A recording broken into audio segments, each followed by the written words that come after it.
We'll go ahead and call to order the Bloomington City Council meeting for Monday, May the 11th. And we'd ask if you please stand for the Pledge of Allegiance and remain standing for a moment of silence.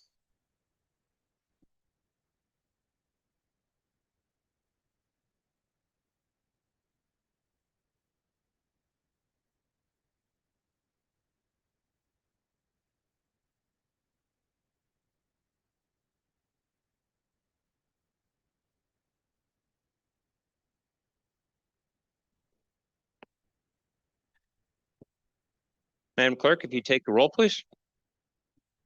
Councilmember Kearns. Here. Councilmember Mosley. Here. Councilmember Motney. Here. Councilmember Dannenberger. Here. Councilmember Straza. Here. Councilmember Hendricks. Here. Councilmember Ward. Here. Councilmember Lee. Here. Councilmember Scott. Here. Mayor Brady. Here. Thank you. Next, we'll move to our proclamations that we have this evening. And I believe the first is for Building Safety Month for this month of May the 26th. And we'd ask, I believe, Mr. Chris McAllister to come forward, or one of the individuals from our building code enforcement side of things, or all the individuals from our building code enforcement side of things. Whereas the city of Bloomington, and whereas the city of Bloomington is committed to recognizing that our growth and strength depends on the safety and essential role our homes, buildings, and infrastructure play, both in everyday life and when disasters strike. Our confidence in the resilience of these buildings that make up our community is achieved through the devotion of vigilant guardians, building safety and fire prevention officials, architects, engineers, builders, tradespeople, design professionals, laborers, plumbers, and others in the construction industry who work year-round to ensure the safe construction of buildings. These guardians are dedicated members of the International Code Council, the ICC, a nonprofit that brings together local, state, territorial, tribal, and federal officials who are experts in the built environment to create and implement the highest quality codes and standards to protect us in the buildings where we live, learn, work, and play. These modern building codes, our standards include safeguards to protect the public from hazards such as hurricanes, snowstorms, tornadoes, fires, floods, and earthquakes. Building Safety Month is sponsored by the ICC to remind the public about the critical role of our communities. Largely unknown protectors of public safety are code officials who assure us of safe, sustainable, and affordable buildings that are essential to our prosperity. Built to last, the theme of Building Safety Month of 2026 encourages all of us to get involved and raise awareness about building safety on a personal, local, and global scale. Therefore, I, Dan Brady, Mayor of the City of Bloomington, with the Bloomington City Council, do here proclaim the month of May 26th as Building Safety Month. Accordingly, I encourage all citizens to join us as we participate in Building Safety Month activities. And if there's any comments on behalf of your group. Good evening, Mayor Brady, City Council, and City Manager Jeff Jurgens. My name is Gail Price, Fire Inspector with the Building Safety Division. I'm honored to speak as we recognize Building Safety Month, an annual campaign of the International Code Council. Each May, communities across the nation highlight the essential role building safety plays in protecting lives, strengthening neighborhoods, and supporting the long-term resilience of our city.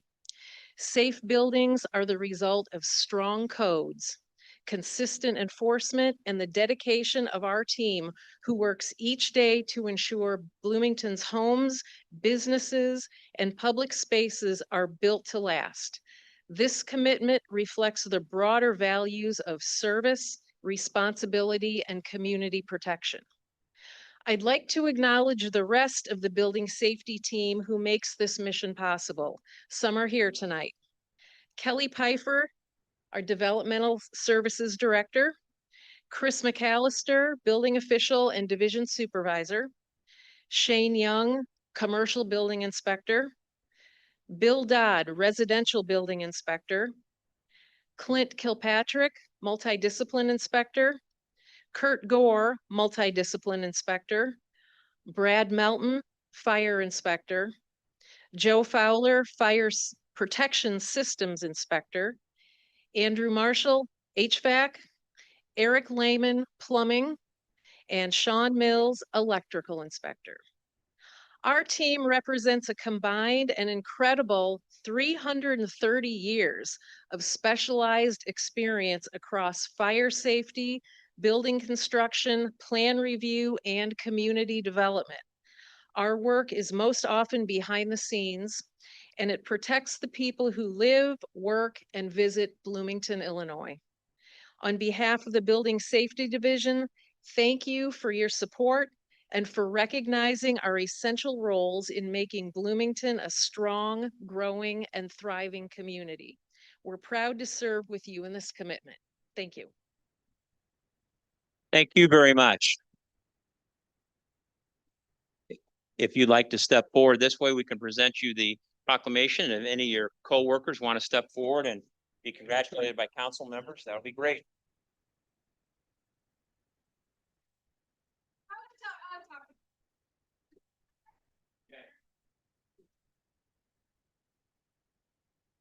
They're rarely sweet. Thank you all.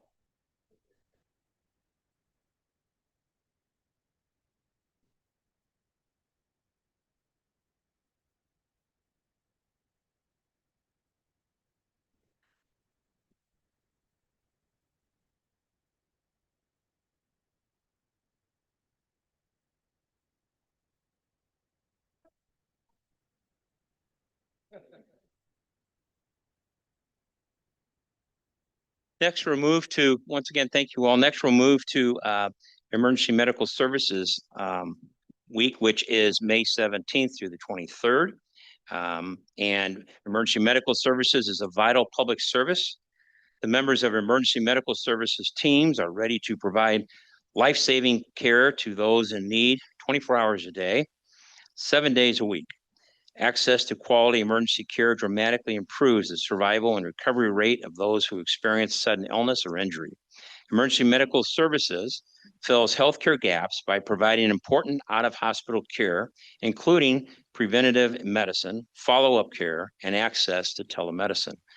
The emergency medical services system consists of first responders, emergency medical technicians, paramedics, emergency medical dispatchers, firefighters, police officers, educators, administrators, pre-hospital nurses, emergency physicians, trained members of the public, and other out-of-hospital medical care providers. The members of emergency medical service teams, whether career or volunteer, engage in thousands of hours of specialized training and continuing education to enhance their life-saving skills. It is appropriate to recognize the value and the accomplishments of emergency medical services provided by designating the Emergency Medical Services Week. That therefore I, Dan Brady, Mayor of the City of Bloomington, in conjunction with the Bloomington City Council, in recognition of this event, do hereby proclaim the week of May 17th through the 23rd as Emergency Medical Services Week. This 52nd anniversary of EMS Week is improving outcomes. Together, I encourage the community to observe this week with appropriate programs, ceremonies, activities in honor of the EMS professions and professionals and the essential services that they all provide. Thank you very, very much. Perfect timing. And with that, Chief. Real quick, thank you, Mayor and Council, for taking the time tonight to recognize National Emergency Medical Services Week. EMS is truly a team effort, and it's spread across many separate disciplines, from our public safety dispatchers who deliver that critical life-saving instructions to our firefighters, our paramedics, and our team has even grown over the years to include police officers. We all come together with a shared purpose of making life better. The city is truly blessed to have some of the most talented and dedicated public safety professionals out there, and I'm joined by several of those individuals tonight who make up our team. EMS continues to be one of the leading cause for service for the fire department, surpassing 80% last year. Just kind of underscores how important emergency medical care is to our community. from those critical emergencies to even routine everyday calls, our personnel are out there providing care to people in some of the most difficult and challenging moments of their lives. I'm extremely proud of the professionalism and dedication our personnel show every day when they're showing up on the streets to take care of our personnel, and I'm extremely appreciative of the continued support that the council and the city has for our department and the services we provide. Thank you. Thank you. Thank you, Chief. Chief, if you'd like to step forward and any of your fellow firefighters, EMS personnel to be congratulated, and I'll certainly present this to you.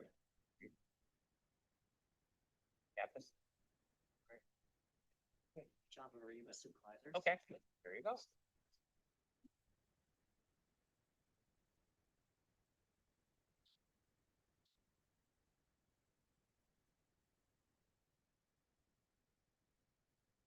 Thank you.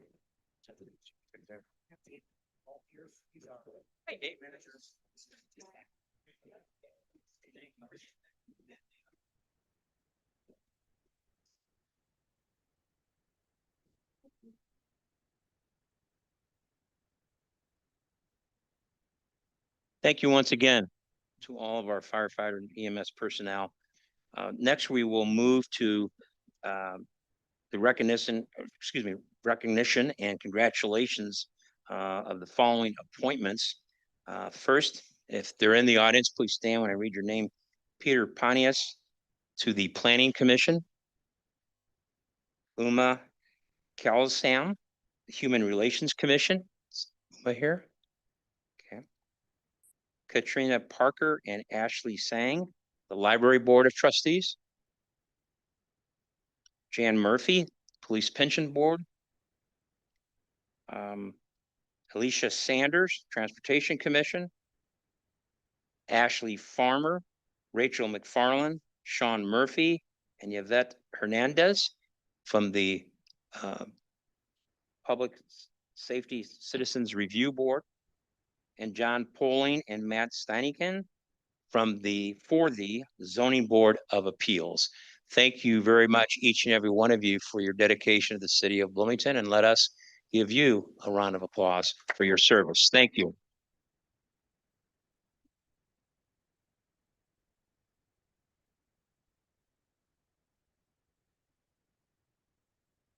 Public comments.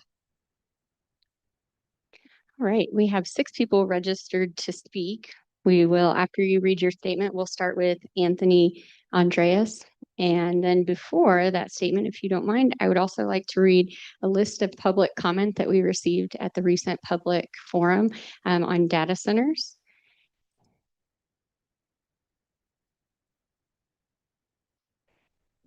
We received emailed public comment from Julie Kalmez, Carrie Compton, Barb Duffy, Aaron Shadle, Tammy Mullen, Allison Rosinski, Kayla Leak, John Jeweler, Neil Gridley, Carrie C., Catherine Bundy, Benjamin Madden, Angela Rada, Deb Carter, Mark Zablocki, Adam Heenan, Elisa Woods, Elliot Butler, Caitlin Selman, Derek Sparby, Julian Corbin, Kenneth Jones, Randy Turnquist, Christy Sutter, Jerry Meyer, Lauren Gegas, Jill Munns, Andy Yu, Cameron Harold, Linda Bristow, DJ Olker, and one other list, sorry, John Schwitz, Marla Driver, Quint Wells, Lena Flitz, and Megan Phelps. And for this evening's meeting, we received no emailed public comment. And after your statement, we'll start with Anthony Andreas. Thank you. Reminder that public comment is an opportunity for speakers to provide their views and feedback to the city council. It's also an opportunity for the city council to listen and hear diverse points of view. To maximize the impact of public comment and show respect for the expressions of all views, speakers should maintain stability and focus on city issues. Speakers must identify themselves for the record, but are not required to give their addresses. Each speaker is given the floor for 3 minutes, and the council does not respond or engage in debate.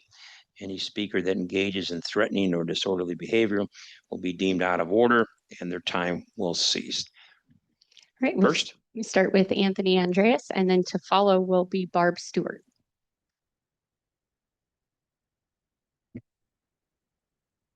Hello, Council. I'm Anthony Andrews. I was born and raised in McLean County. And I was raised on the west side for the most part.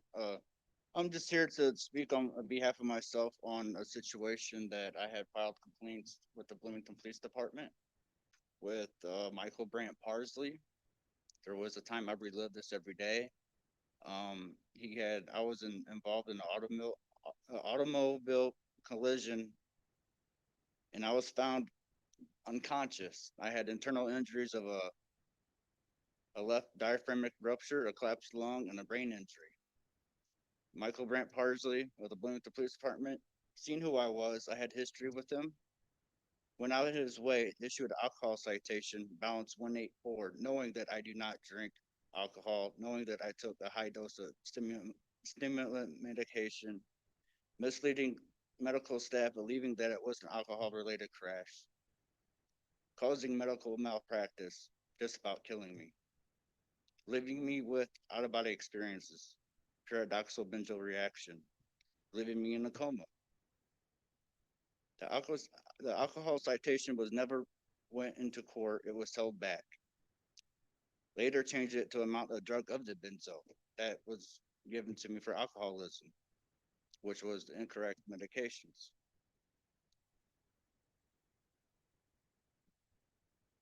That was suppressed in court. I ended up being wrongfully convicted with saying that I was driving under the influence of marijuana, which that was negative.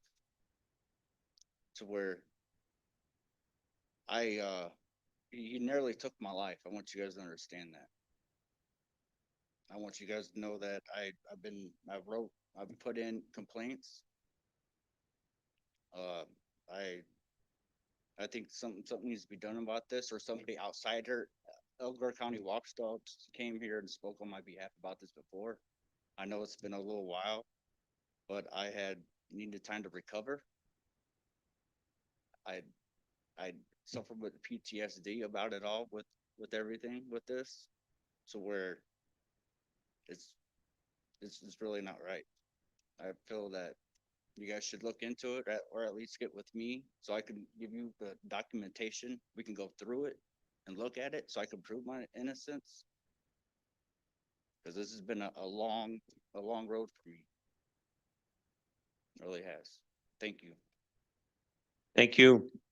Next, Thank you. Next, we will have Barbara Stewart or Barb Stewart, and then to follow will be Molly Munson.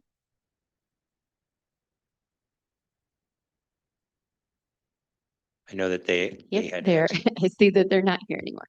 All right, so we will start next with Catherine Johnson, and then to follow Linda Thomas.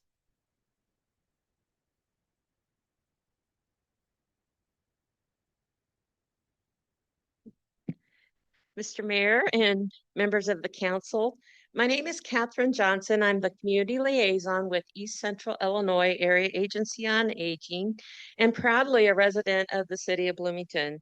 We have partnered with the University of Illinois Extension for McLean County on a new initiative to benefit the city of Bloomington and Town of Normal residents. Following an initial community meeting in March, we formed a dementia-friendly Bloomington Normal Task Force. This brings together representatives from multiple sectors, including community members, first responders, and other community organizations who are committed to improving awareness, understanding, and support related to dementia in our community. Dementia affects millions of Americans today, and that number is only expected to grow significantly in coming years. As our population ages, dementia increases impacts not only to individuals and families, but also workplaces, first responders, health and social services, and local government. Communities take proactive steps now communities that take proactive steps now to build awareness and supportive systems are better prepared to meet these challenges and to strengthen overall community well-being. A dementia-friendly community is one where individuals living with dementia are understood, respected, and supported, and where caregivers are not navigating these challenges alone. These communities work intentionally to reduce stigma, increase awareness, and create supportive environment across public services, businesses, and community spaces that allow people to remain engaged, safe, and connected for as long as possible. As an early step in this effort, the task force has launched a brief community survey to better understand the current knowledge, awareness, and perception of dementia across Bloomington Normal. The results will help guide the task force in planning to inform future education, training, and outreach events. We respectfully encourage the council members to complete the survey themselves and to share it within your sphere of influence, including residents, businesses, organizations, and community partners. Participation from trusted community leaders is critical to hearing a broad range of voices and building momentum for this work. The survey is open now and will close on June 15th. We appreciate the city's continued support of efforts that promote inclusion, understanding, and community well-being, and we look forward to working together as this important initiative moves forward. Thank you. And I have 1 second left. I do have, and I can leave these wherever, copies of the flyer for the link to the survey. Okay, thank you. Clerk will take them. Thank you very much.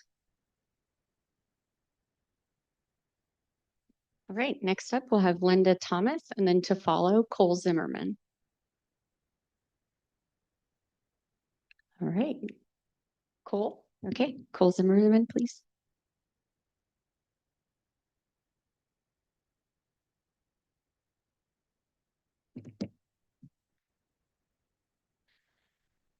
Hello, good evening, council members. I am here today to urge the council to take another look at Bloomington's contract with Flock Safety.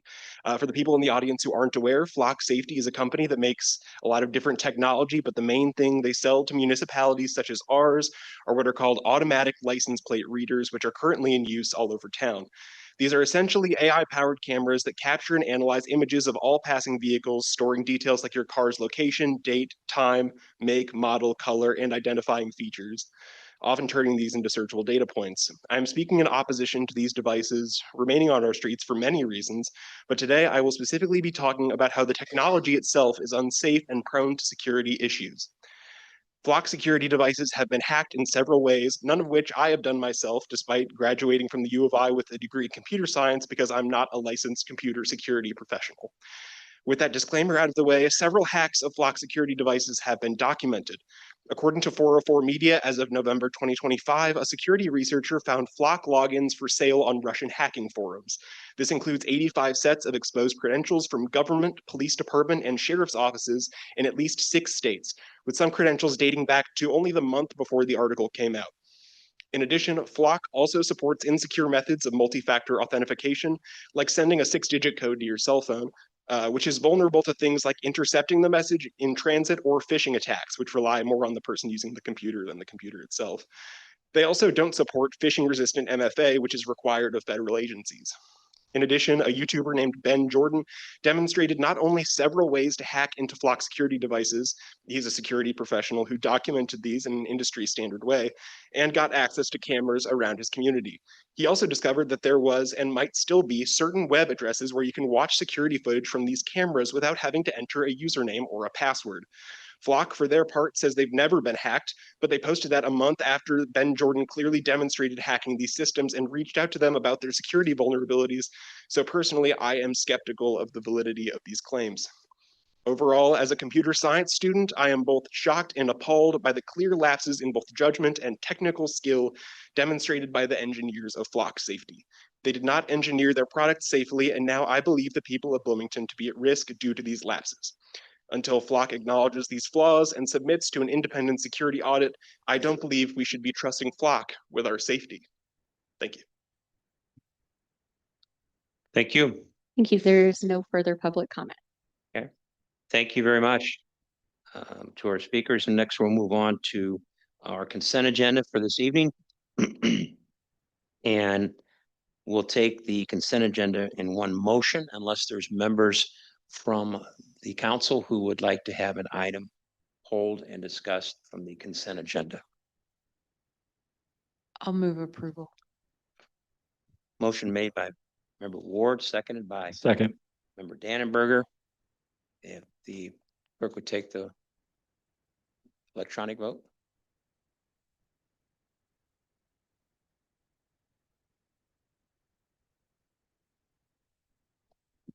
The item passes, no nays to announce. Thank you.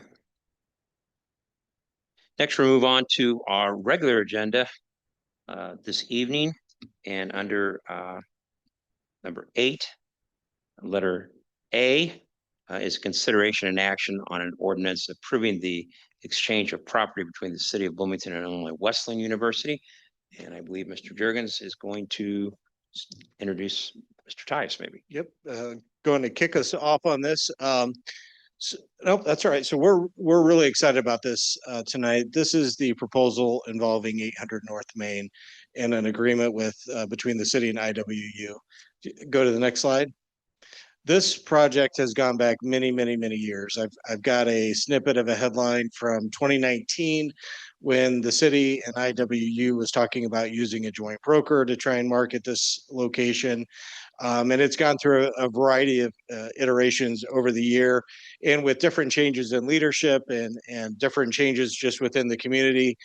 We went back to the drawing board more recently to discuss this, and with IWU's new president, Sheehan, and with the new council, sat down and had some conversations about truly the best way to move this project forward. And so that's where we are tonight. So you can see up on the screen, the white, the map on the, I guess that'd be the right side, shows kind of a broader view of the city and the downtown. That white box is the parcel we're talking about. Up in the corner, you can see that that white box is made up really of 3 different parcels. The city owns the largest parcel, but IWU owns 2 of the smaller parcels. So the problem has been trying to figure out control of this and trying to get a developer to kind of work through these issues. So that's why we've been working with the agreement that we've got. If you could go to the next slide. So the proposal before you tonight would actually have us draw some new property lines and swap property with Illinois Wesleyan. The city of Bloomington would end up with the red portion, which is the greater portion of the property and is the frontage along Main. And the Wesleyan would end up with the back portion of that property, which is the green area there. This is the red portion. We would be looking probably maybe around 3 acres or so. We'd be looking to have a mix of residential, maybe a little bit of commercial in there. But we have several developers that are already interested. And with the property lines redrawn this way, we're going to go back to them, have them submit revised proposals, and then we will have a group rank the proposals and then bring those forward back to the council. Again, we think this is going to be heavily housing type of development that's here. And then Wesleyan will develop the portion that it has to the end of that parcel.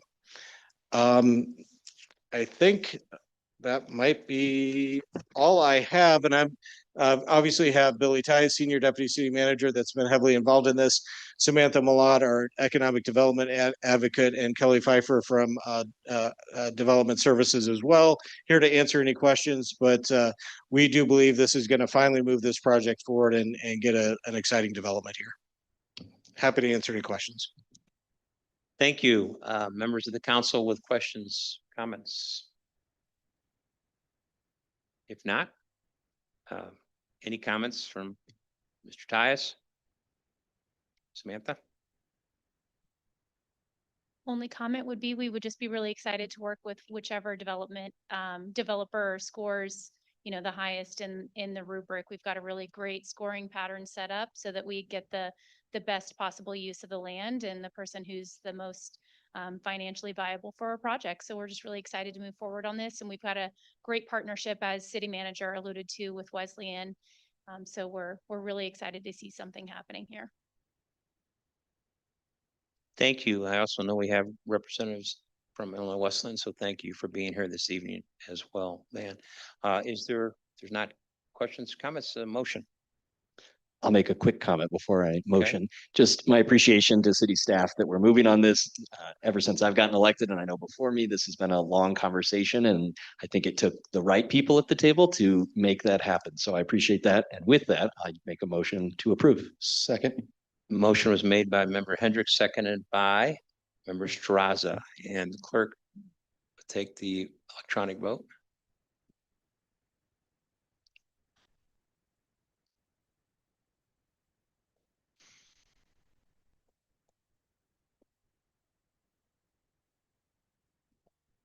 The item passes. There's just one nay to announce. Councilmember Ward. Just to clarify, that's an abstention. Oh, Yes. you are right. I apologize. Thank you. I've got it cleaned up. Thank you. Next, we will move on to the city manager's report at this point. Thank you. Lance, if you could pull that up. All right, next slide. Just wanted to give a quick update on the streetscape. If you are downtown much, every day it changes, literally every single day. These are some pictures just from today. They have now started the 400th block, which are the photos up there. I'm sorry, the 500th block. There are so many different blocks at play. This is the 500th block. No, I was right the first time. This is the 400th block. Yeah, welcome to Bloomington. So they are in the process of tearing up that street, and this project, the 400th block, should be done this fall. Going back to where we started, the 600th block, which is down by the Brass Pig. The pavers are all completed there. The ring structure is in right now. They're putting in the lighting. And after that's completed, they'll finish the landscaping there. We anticipate having some sort of ribbon cutting or breaking in of that at some point late in June. So more to come on that, again, weather permitting. The 500th block is also moving very, very quickly, and they hope to have that done along with the intersections by the end of May. So a lot of work going on. We'll finish up the 600th, 500th, and 400th block yet this year, and then we'll start the 300th block next year and get that done in the early 2027. So exciting stuff going on with the streetscape. Next slide. Just a quick update on front and center. Obviously the building is down, the pavement is down, the markings for the parking are being completed. We hope to be able to, or we will close on this before the end of May. And as soon as we can close on it, we'll go ahead and get the fences down and get this open for parking. But we are excited about this project, and it's coming along very well. Next slide. And then finally, very excited about this as well. The Dutch Brothers will be opening May 13th, which is Wednesday. So very excited about this development within our community.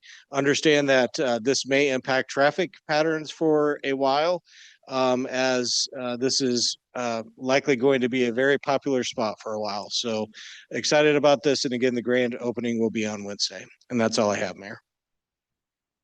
Thank you. Any members of the council have questions of our city manager in this presentation? If not, we'll go around and ask members of the council if they have any public comment they'd like to share. And let's start at this end.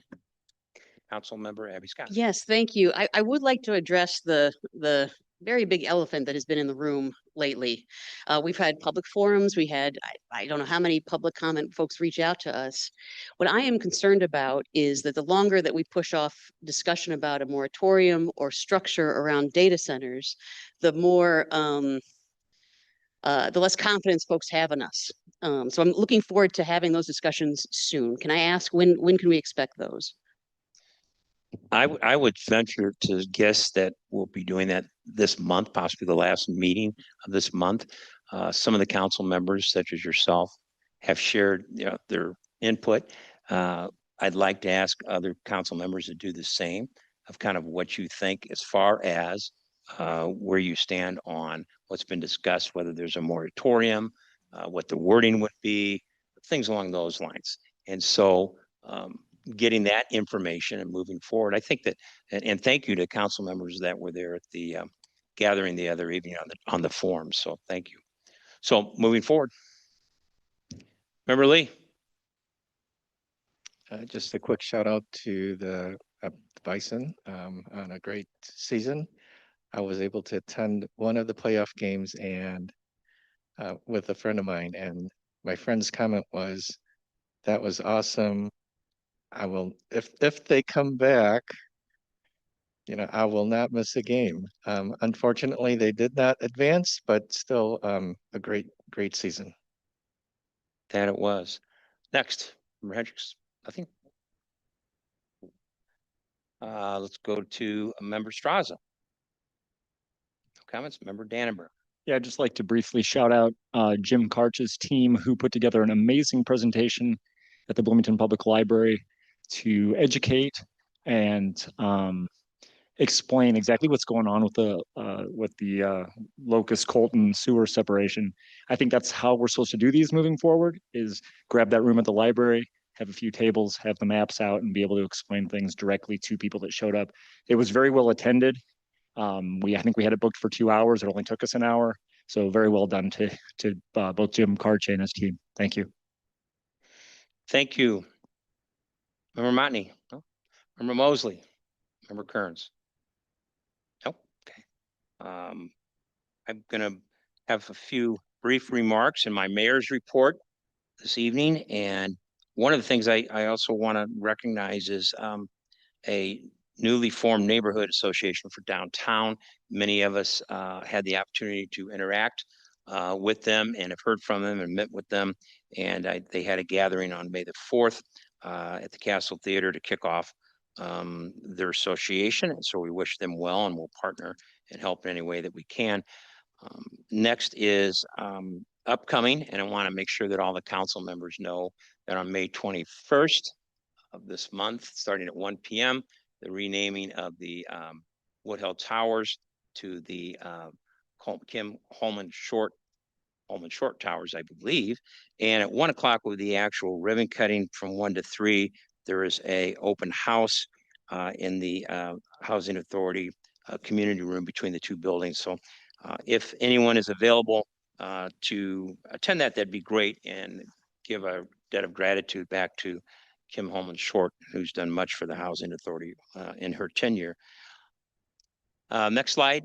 We just this afternoon were able to join in and thank Congressman Darren LaHood for the Sarah for the Central Illinois Regional Airport pledged amount of community grant funds to the federal government of $1.5 million for the infrastructure specific needs of the airport, in particular for a cargo road area over to FedEx and back that is going to be repaired and worked on, and infrastructure along the way. So we were able to be there, and obviously thank the congressman because of the fact that it's all of this community's airport, the Central Illinois Regional Airport. So we certainly appreciate the federal funds going to the airport. Also, as was mentioned earlier, we thank those individuals from the council that made forms last Tuesday, I think it was May 6th, at the Center for Performing Arts. We thank the individuals that attended those particular forums and voiced their opinion and helped that they felt they had the opportunity not only to voice their opinion, but have their voices heard. That information from that particular forms, both those forms, is being quantitated, if you will, their input, and will be moved forward, as I indicated earlier, for the next phase of what we're going to talk about and potential action from the council. With that, I believe that's all that we have on the agenda tonight that I can see, unless there's something else that somebody missed. Oh, one other thing. The housing, the Bloomington housing had a housing fair, I guess you would call it, at Eastland Mall last week. And thank you to all those from our different departments that were part of that, helping people on the housing front. They did a great job, and it was well attended, and a lot of different groups and agencies were there. So thank them all for being there. And it looks like one more we have is the Brain Balance, which was a new business in Bloomington that we were able to, with the Chamber of Commerce, cut a ribbon for with the occupational health safety side and science side of this particular new business. So we thank them and look forward to their help for many in Bloomington. With that, I think that's all that we have this evening. For my report, it is. And I need a motion to adjourn. Move to adjourn. Second. Motion by Member Scott, seconded by Member Hendricks. Thank you very much. Have a nice evening, all. All those in favor? Oh, all in favor?